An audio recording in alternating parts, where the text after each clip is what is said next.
আপনার জীবনের সব ভুল, সব গোনা, শত কোটি ছোট বড় ভুল, যেগুলো সময়ের সঙ্গে সঙ্গে জমে গেছে আপনার মনে, যেগুলো আপনাকে ক্লান্ত করেছে, ভারাক্রান্ত করেছে এবং কখনো কখনো অন্ধকারের মতো মনে হয়েছে।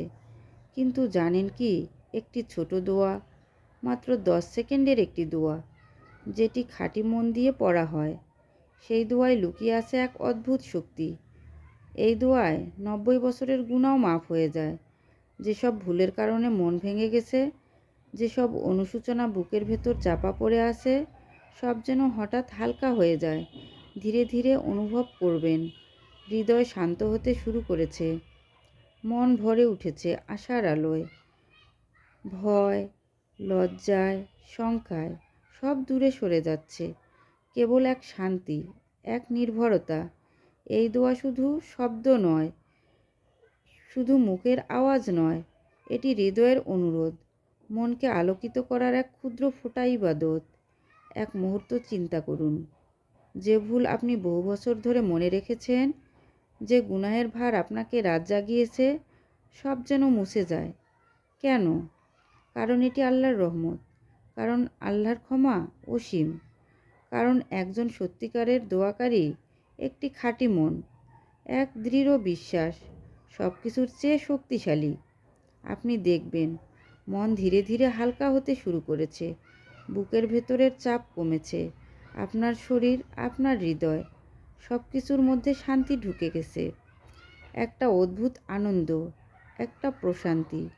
শুধু কয়েক সেকেন্ড, একটি ছোট ফোঁটা দোয়া, এবং হঠাৎ আপনার চারপাশ আলোকিত মনে হচ্ছে। একটা ঝলমল আলো, একটা উষ্ণ অনুভূতি, যা বলে সব ঠিক হয়ে যাবে, সব ক্ষমা করা হয়েছে। এই মুহূর্তে বোঝা যায় কোনো ভুল, কোনো গুনাহ যা আল্লাহ ক্ষমা করতে পারেন না, ক্ষমা করতে পারেন না, কোনো সময় এত বড় নয়, কোনো পাপ এত ভারী নয়, যদি শুধু মন খোলা থাকে, হৃদয় খোলা থাকে এবং বিশ্বাস থাকে আল্লাহর রহমতে। একটি খাঁটি দোয়া, একটি খাঁটি মুহূর্ত, 90 বছরের গুনাহ মুছে যায়। আপনি অনুভব করবেন একটি অদ্ভুত শান্তি, একটি অদ্ভুত আনন্দ।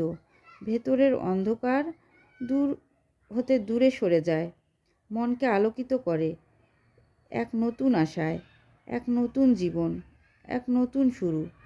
এই দোয়াই শক্তি, এই দোয়াই রহমত, এই দোয়াই আল্লাহর অসীম ক্ষমতা।